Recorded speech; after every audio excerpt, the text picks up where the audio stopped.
Halo semuanya, selamat datang di pembahasan kita hari ini. Oke, mari kita langsung masuk ke sebuah topik yang rasanya sangat dekat dengan meja makan kita semua, tapi di saat yang sama paling sering ditakuti. Bayangkan Anda lagi duduk di acara kumpul keluarga, terus melihat setoples emping melinjo keemasan yang godaannya luar biasa. Tapi baru mau ngambil satu, seketika Anda ragu karena langsung kepikiran ancaman pegalino. Benar kan? Ya, melinjo atau secara ilmiah disebut Genetum genemon, ini memang punya reputasi yang bisa dibilang menyeramkan di masyarakat kita. Ketakutan ini sudah sangat mendarah daging, sampai-sampai mengubah sebuah hidangan tradisional yang lezat menjadi semacam ancaman kesehatan.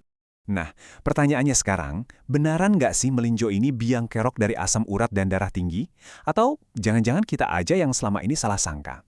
Kita ini kan sering banget jadiin melinjo sebagai kambing hitam tunggal. Seolah-olah baru lihat sepiring emping dari jauh aja, sendi kita udah langsung ngilu. Hari ini, kita bakal bongkar habis-habisan asumsi ini menggunakan fakta dan data medis dari para pakar. Kita akan bedah, mana sih yang cuma sekedar mitos horor belaka, dan mana fakta asli yang memang terbukti secara sains. Keluhan ini pasti terdengar sangat familiar ya. Aduh, saya takut banget makan emping, soalnya baru hitungan jam aja, sendi udah kaku dan jempol kaki nyut-nyutan. Banyak dari kita, atau mungkin orang tua dan kakek nenek kita, yang benar-benar merasakan pengalaman menyiksa ini setelah nyemil emping. Rasa sakitnya itu nyata banget, dan kita sangat berempati dengan itu. Gak heran kalau ketakutan kolektif ini muncul, dan bikin banyak lansia akhirnya berhenti total makan melinjo. Mereka yakin 100% kalau rasa sakit itu datang murni dari kejahatan si buah melinjo itu sendiri. Tapi tunggu dulu, ini dia fakta menariknya. Sains justru memutarbalikkan pemahaman kita soal zat pemicu nyeri tersebut. Secara medis, kita harus paham perbedaan krusial antara purin nabati dan purin hewani. Memang betul melinjo itu mengandung purin, tapi karena dia berasal dari tumbuhan alias nabati, tubuh kita memprosesnya dengan cara yang jauh lebih ramah dan gampang. Dampaknya tuh nggak seganas purin yang datang dari hewan, kayak jeroan, daging merah, atau makanan laut. Selama organ ginjal kita berfungsi normal, risiko kenaikan asam urat dari biji-bijian nabati ini sebenarnya sangat rendah. Jadi nggak adil banget dong kalau kita nyamain efek makan sepiring emping sama makan seporsi gulai jeroan. Oke, siap-siap buat sebuah kejutan ya. Mari kita lihat sebuah fakta mencengangkan dari studi klinis medis yang dilakukan oleh para peneliti di Jepang pada tahun 2013. Penelitian ini melibatkan pria dewasa dengan rentang usia 35 hingga 70 tahun. Mereka diberikan suplemen ekstrak biji melinjo setiap hari selama 8 minggu berturut-turut. Dan lucunya, tahukah Anda dari mana ekstrak melinjo yang dipakai sama peneliti Jepang ini berasal?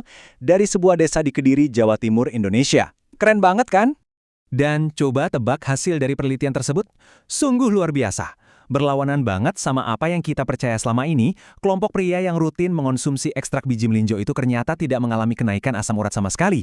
Boro-boro naik, kadar asam urat mereka justru mulai turun di minggu keempat, dan penurunannya jadi makin drastis dan signifikan pada minggu ke-8. Jadi, poin pentingnya di sini, penelitian medis justru membuktikan bahwa melinjo bisa membantu menurunkan kadar asam urat di dalam tubuh kita. Wah, ini benar-benar mematahkan mitos paling legendaris yang selama ini kita percaya. Bagian 1. Membedah superfood, biji dan daun melinjo. Mari kita intip apa sih rahasia terbesar di balik kulit biji melinjo yang keras itu? Ternyata, di dalamnya ada senyawa pelindung alami yang sangat kuat bernama resveratrol. Dan ini bukan sekedar antioksidan biasa loh. Resveratrol ini kerjanya kayak perisai pelindung tak kasat mata di dalam aliran darah kita, memastikan sel-sel tubuh tetap tangguh dari serangan radikal bebas. Dia secara aktif mencegah penuaan sel dan menjaga dinding pembuluh darah kita tetap elastis dan lentur. Berkat senyawa ini, aliran darah dan oksigen dari ujung kepala sampai ujung kaki bisa lancar jaya. Jadi sebetulnya, melinjo itu bagus banget buat kesehatan jantung dan pembuluh darah Anda. Terus gimana dong dengan daunnya? Wah, daun melinjo yang sering banget kita nikmatin di dalam sayur asem itu ternyata punya manfaat yang nggak main-main. Daun ini sangat tinggi serat, yang fungsinya ngerem penyerapan glukosa. Ini bikin daun melinjo jadi sahabat sejati buat mengelola gula darah dan mencegah diabetes. Nggak cuma itu, dia juga kaya zat besi yang siap tempur mencegah anemia dengan genjot produksi sel darah merah. Ditambah lagi, kandungan zinc dan magnesiumnya bikin sistem imun tubuh Anda makin kebal. Dan yang paling penting, semua manfaat super ini bisa Anda dapatkan tanpa resiko bikin asam urat meroket. Tentu saja, sampai di menit ini, Anda mungkin masih sedikit skeptis. Anda pasti mikir, oke, kalau melinjo memang sesehat itu, terus kenapa tengkuk saya langsung berat, kepala pusing, dan sendi bengkak tiap habis makan emping? Nah, ini dia. Ini adalah pertanyaan kritis yang bakal bawa kita ke akar permasalahannya. Kita akhirnya sampai pada penjahat yang sesungguhnya. Dan saya berani jamin, pelakunya bukanlah biji melinjo yang polos ini. Penyebab naiknya tensi darah dan segala rasa ngilu itu datang dari apa yang kita tambahkan ke empingnya. Pertama, supaya emping rasanya gurih banget, kita kan biasa numpleking garam atau natrium dalam jumlah masif. Nah, garam ekstra inilah yang bikin tekanan darah Anda langsung meroket. Kedua, cara masaknya. Kita sering menggoreng emping di dalam genangan minyak yang udah dipakai berkali-kali. Minyak yang dipanaskan berulang ini berubah jadi lemak jahat yang bikin jantung ngos-ngosan dan numpuk di pembuluh darah. Biji melinjonya sih sehat-sehat aja, cara kita ngolahnya lah yang bikin dia jadi beracun buat tubuh. Bagian 2, cara aman mengonsumsi melinjo. Tenang aja, cara balikin melinjo ke menu makanan kita itu gampang banget diaplikasikan.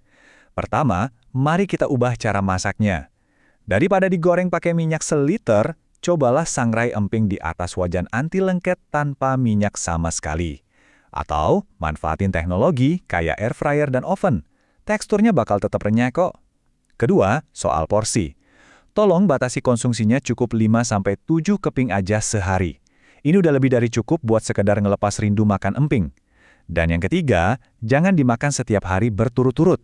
Kasih waktu jeda, biar tubuh Anda, terutama ginjal, bisa pelan-pelan ngebuang sisa-sisa pengolahan makanan tanpa harus merasa kewalahan. Dan ini dia satu rahasia paling gampang tapi paling sering diabaikan. Air putih. Coba bayangkan, air putih itu seperti aliran sungai deras yang tugasnya mengangkut limbah keluar dari tubuh Anda. Sesaat setelah Anda selesai makan emping, pastikan Anda langsung minum air putih yang banyak. Air inilah yang bakal bantu ngedorong sisa-sisa purin dari aliran darah langsung menuju ginjal untuk dibuang, supaya purinnya nggak sempat mengendap dan mengkristal di sendi-sendi Anda. Ingat, jangan diganti sama teh manis atau sirup ya. Biarkan air putih murni melakukan tugas ajaibnya membersihkan sistem tubuh Anda.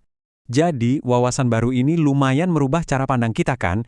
Menjaga kesehatan di usia lanjut atau di usia berapapun sebetulnya, itu bukan berarti kita harus hidup penuh ketakutan sama makanan tertentu, melainkan soal gimana kita memahaminya, ngolahnya dengan benar, dan tahu batasannya.